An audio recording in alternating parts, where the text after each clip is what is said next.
Coming up on Mountain News this morning, a cold case in eastern Appalachia for the past 75 years, and there's still no answers to be found. Plus, local officials are reminding gun owners about gun safety and what they can do to prevent an accident. Dedicated to eastern and southern Kentucky, this is WYMT Mountain News this morning.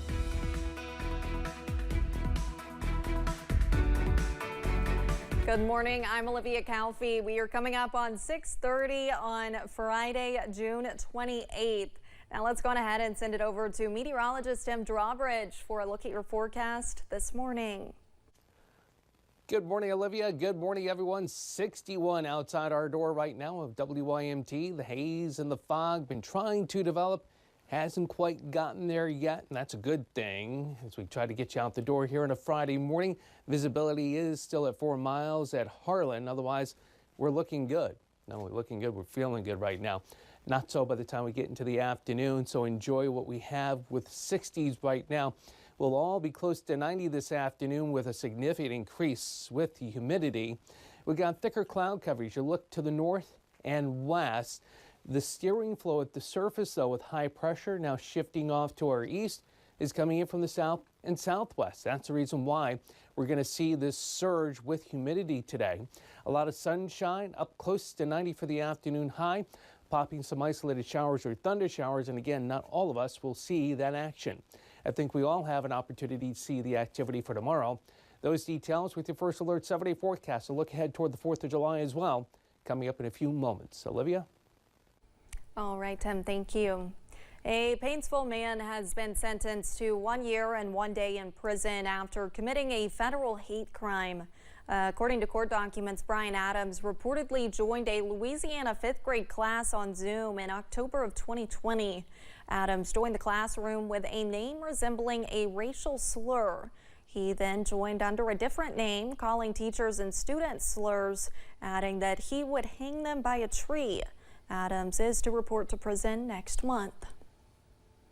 In Whitley County, a Tennessee man has been sentenced to 20 years in prison after officials with the Commonwealth's Attorney's Office say he intentionally struck a KSP detective while trying to get away from authorities. Tommy Kemper was convicted on multiple charges, including attempted murder in Whitley Circuit Court.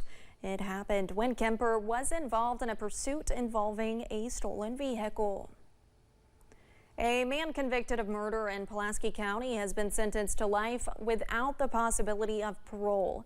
Back in May, Samuel Baker was found guilty of murder and first-degree burglary in the death of 62-year-old Robert Claunch. Following his conviction, the jury recommended he serve life in prison without parole. His defense requested a lesser sentence. However, the judge rejected that request and sentenced Baker to the jury's recommendation. 2 arrests have been made in connection with a homicide case in Lee County, Virginia. Christopher Holman of Florida and Amos Lee Hall were taken into custody by the Suwannee County Sheriff's Office in Florida. Police have also obtained a felony arrest warrant for Virginia Redden of Virginia. The arrest stemmed from an investigation conducted by Virginia State Police into the death of Jerry Wheat. That incident happened back in April. Yesterday marked the 75th anniversary of the murder of 17-year-old Merle Baldridge. Baldridge was killed on June 27, 1949, and left on the riverbank in Prestonsburg near the West Prestonsburg Bridge. The investigation brought to light several suspects, but the case went cold. Author Michael Crisp wrote a book about the case in 2011, but 75 years later, with the suspects dead and the evidence destroyed, he believes the case will likely never be solved. Had the murder occurred sometime in the last 10 or 20 years, I believe it would have been solved. But unfortunately, back in 1949, there just was not the resources and techniques that you have today. Crisp says he was happy to be part of keeping the story alive. You can buy his book online. We have a link for that on our website. A dogfighting arrest is sparking new conversations on changing state law to protect animals. Louisville police arrested Kareem Garner last week for dogfighting and animal cruelty. Investigators say he was a major player in the dogfighting world. The group Animal Wellness Action is hoping to make punishments more severe. This law, if passed, would cause the perpetrator, the person who's convicted, to be able to lose his property, right? So it's one thing to face a fine and maybe a little jail time if that ever happens. But when these people start losing their Chargers and their Escalades or whatever else they're driving, then they'll start to take notice. The bill is called Fighting Inhumane Gambling and High-Risk Trafficking, or the FIGHT Act. The group is trying to get it passed at the state and national level. One person is facing charges after police found drugs inside a vehicle.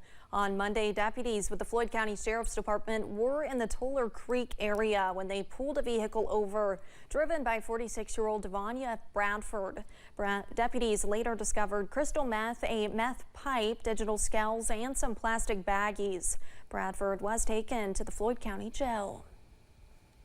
A Laurel County man is behind bars after police found suspected meth on him.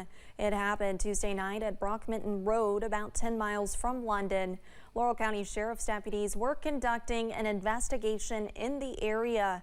They determined 23-year-old George Philpott had suspected meth in his possession. He was taken to the Laurel County Correctional Center. And also in Laurel County, police say a scam has occurred where the caller identifies themselves as a sheriff's deputy. The caller is telling citizens to pay bond money regarding a legal issue. According to police, the person is also telling people to pay money to take care of the issue. If you get such a phone call, you should report the scam to the sheriff's office. Police also say do not give out personal information or send money. Attorney General Russell Coleman is urging the Sixth Circuit Court of Appeals to uphold the sentence of Kentucky's longest imprisoned death row inmate.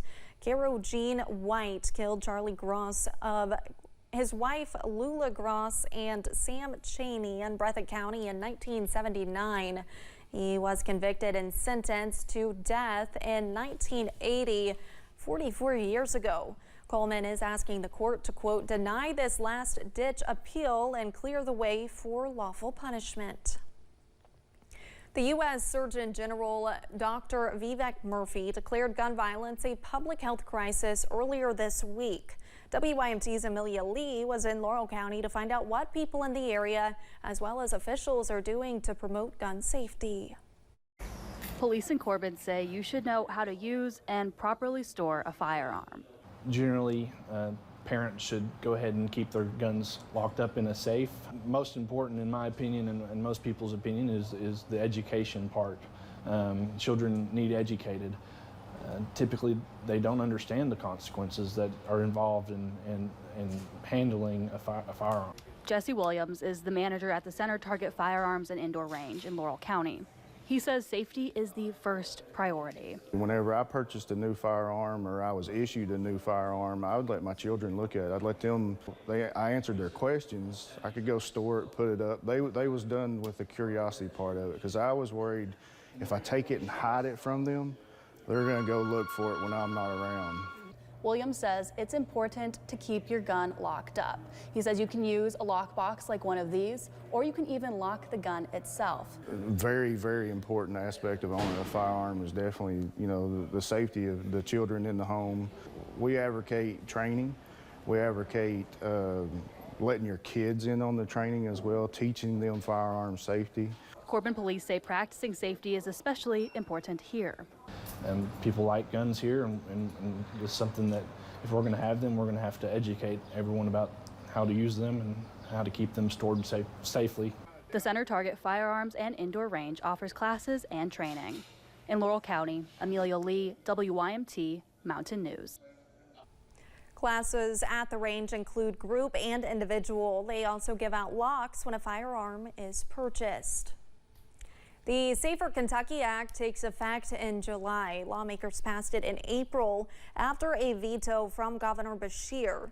It includes harsher punishments for serious crimes. It also criminalizes camping in public, which many homeless advocates condemn. A Kentucky Center for Economic Policy study shows that putting more people in jail could come with a cost of $1 billion. Supporters say the act is meant to protect honest Kentucky citizens and deter others from committing violent crimes. Kentucky businesses and medical practitioners will soon be able to apply for medical marijuana licenses. Businesses can apply for a license beginning July 1st through August 31st. Some medical professionals looking to be authorized to write medical cannabis certifications will also be allowed to apply. Patients won't be able to apply for a medical cannabis card until 2025. In Powell County, rolling roadblocks will begin this weekend on the Mountain Parkway.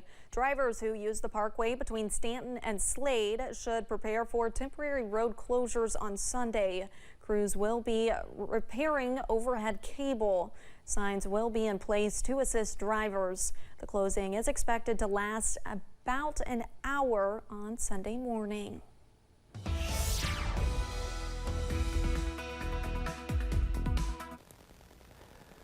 And a great start to this Friday morning. Temperature-wise, we're at 61 here in Hazard, 64 your way in Wise. You look to the west, it's 64 at Williamsburg.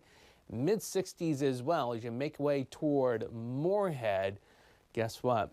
I hope you enjoyed this nice short brief visit with the comfortable air, because things are changing big time today. You see the clouds coming in.